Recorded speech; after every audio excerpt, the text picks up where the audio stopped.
جس دن ظالم اپنے ہاتھ کاٹ کاٹ کھائے گا اور کہے گا کہ اے کاش میں نے پیغمبر کے ساتھ رستہ اختیار کیا ہوتا، ہائے شامت کاش میں نے فلاں شخص کو دوست نہ بنایا ہوتا، اس نے مجھ کو کتاب نصیحت کے میرے پاس آنے کے بعد بہکا دیا۔ اور شیطان انسان کو وقت پر دغا دینے والا ہے۔ یوں نہیں، جب زمین کوٹ کوٹ کر برابر کر دی جائے گی اور تمہارا پروردگار جلوہ فرما ہوگا اور فرشتے قطار در قطار آ جائیں گے اور دوزخ اس دن سامنے لائی جائے گی، تو انسان اس دن سوچے گا، مگر اب سوچنے سے اسے فائدہ کہاں مل سکے گا؟ کہے گا کاش میں نے اپنی اس زندگی کے لیے کچھ آگے بھیجا ہوتا، تو اس دن نہ کوئی اللہ کے عذاب کی طرح کا عذاب دے گا اور نہ کوئی اس کے جکڑنے کی طرح جکڑے گا۔ جس دن ان کے چہرے آگ میں الٹ پلٹ کیے جائیں گے تو کہیں گے اے کاش ہم اللہ کی فرما برداری کرتے اور رسول صلی اللہ علیہ وآلہ وسلم کا حکم مانتے۔ اور جس کا نامہ اعمال اس کے بائیں ہاتھ میں دیا جائے گا تو وہ کہے گا اے کاش مجھ کو میرا اعمال نامہ نہ دیا جاتا اور مجھے معلوم نہ ہوتا کہ میرا حساب کیا ہے۔ اے کاش موت میرا کام تمام کر چکی ہوتی، آج میرا مال میرے کچھ بھی کام نہ آیا، مجھ سے میرا اقتدار جاتا رہا۔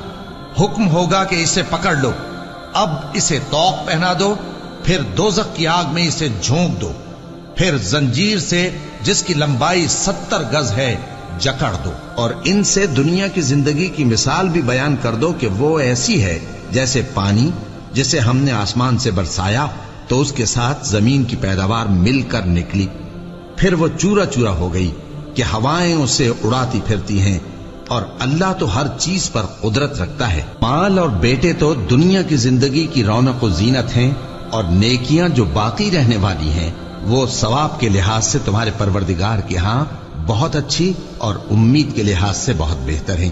اور جس دن ہم پہاڑوں کو چلائیں گے اور تم زمین کو صاف میدان دیکھو گے اور ان لوگوں کو ہم جمع کر لیں گے تو ان میں سے کسی کو بھی نہیں چھوڑیں گے، اور سب تمہارے پروردگار کے سامنے صف باندھ کر لائے جائیں گے، تو ہم ان سے کہیں گے کہ جس طرح ہم نے تم کو پہلی بار پیدا کیا تھا اسی طرح آج تم ہمارے سامنے آئے، لیکن تم نے تو یہ خیال کر رکھا تھا کہ ہم نے تمہارے لیے قیامت کا کوئی وقت مقرر ہی نہیں کیا، اور اعمال کی کتاب کھول کر رکھی جائے گی تو تم گناہگاروں کو دیکھو گے کہ جو کچھ اس میں لکھا ہوگا اس سے ڈر رہے ہوں گے، اور کہیں گے ہائے شامت یہ کیسی کتاب ہے کہ نہ چھوٹی بات کو چھوڑتی ہے نہ بڑی کو، کوئی بات بھی نہیں مگر اسے لکھ رکھا ہے، اور جو جو عمل کیے ہوں گے سب کو حاضر پائیں گے، اور تمہارا پروردگار کسی پر ظلم نہیں کرے گا۔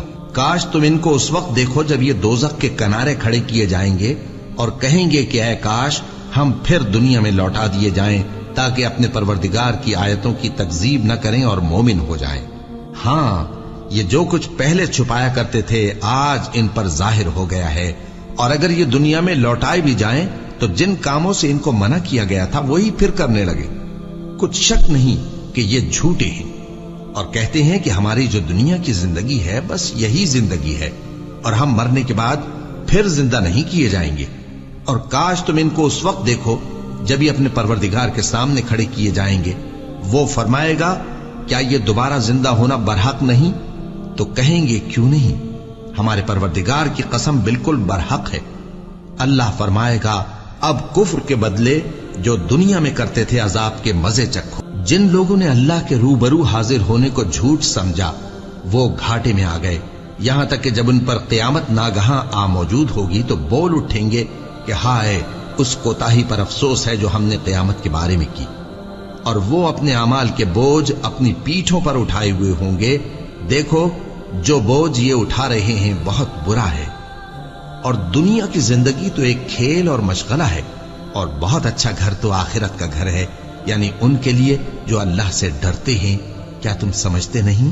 یہ لوگ اسی طرح غفلت میں رہیں گے یہاں تک کہ جب ان میں سے کسی کے پاس موت آ جائے گی تو کہے گا کہ اے پروردگار مجھے پھر دنیا میں واپس بھیج دے تاکہ میں اس میں جسے چھوڑ آیا ہوں نیک کام کیا کروں۔ ہرگز نہیں، یہ ایک ایسی بات ہے کہ وہ اسے زبان سے کہہ رہا ہوگا اور اس کے ساتھ عمل نہیں ہوگا، اور ان کے پیچھے برزخ ہے جہاں وہ اس دن تک کہ دوبارہ اٹھائے جائیں گے رہیں گے۔ پھر جب سور پھونکا جائے گا تو نہ تو ان میں قرابتیں رہیں گی اور نہ ایک دوسرے کو پوچھیں گے۔ تو جن کے اعمال کے بوجھ بھاری ہوں گے تو وہی کامیاب ہیں، اور جن کے بوجھ ہلکے ہوں گے وہ لوگ ہیں جنہوں نے اپنے آپ کو خسارے میں ڈالا، ہمیشہ دوزخ میں رہیں گے۔ آگ ان کے چہروں کو جھلس دے گی اور وہ اس میں بد شکل ہو رہے ہوں گے۔ کیا تم کو میری آیتیں پڑھ کر نہیں سنائی جاتی تھیں؟ پھر تم تو ان کو جھٹلائے ہی جاتے تھے۔ وہ کہیں گے اے ہمارے پروردگار، ہم پر ہماری کمبختی غالب آ گئی اور ہم رستے سے بھٹک گئے۔ اے پروردگار، ہم کو اس میں سے نکال دے، اگر ہم پھر ایسے کام کریں تو ظالم ہوں گے۔ فرمائے گا کہ اسی میں ذلت کے ساتھ پڑے رہو اور مجھ سے بات نہ کرو۔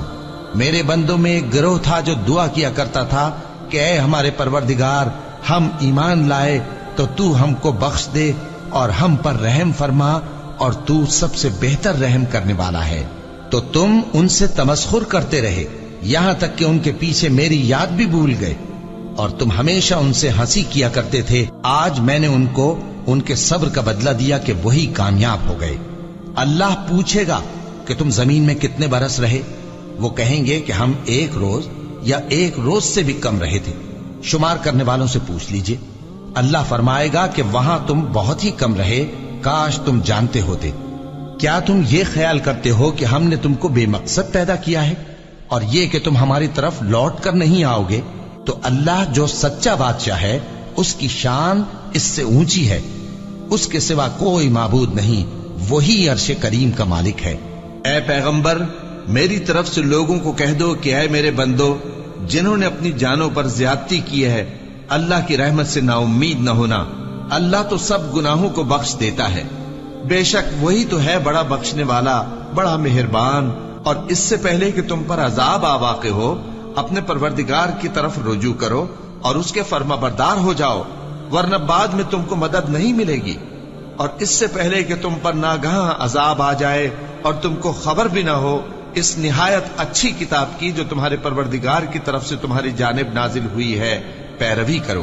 ایسا نہ ہو کہ اس وقت کوئی شخص کہنے لگے کہ ہائے اس کوتاہی پر افسوس ہے جو میں نے اللہ کا حق ماننے میں کی، اور میں تو ہنسی ہی کرتا رہا۔ یا یہ کہنے لگے کہ اگر اللہ مجھ کو ہدایت دیتا تو میں بھی پرہیزگاروں میں ہوتا۔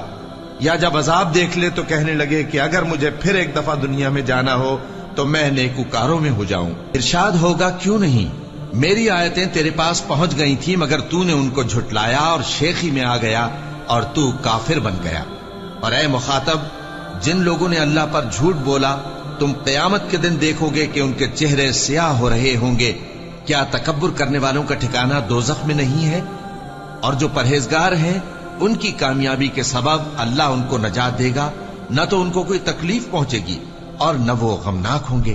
اللہ ہی ہر چیز کا پیدا کرنے والا ہے اور وہی ہر چیز کا نگراں ہے۔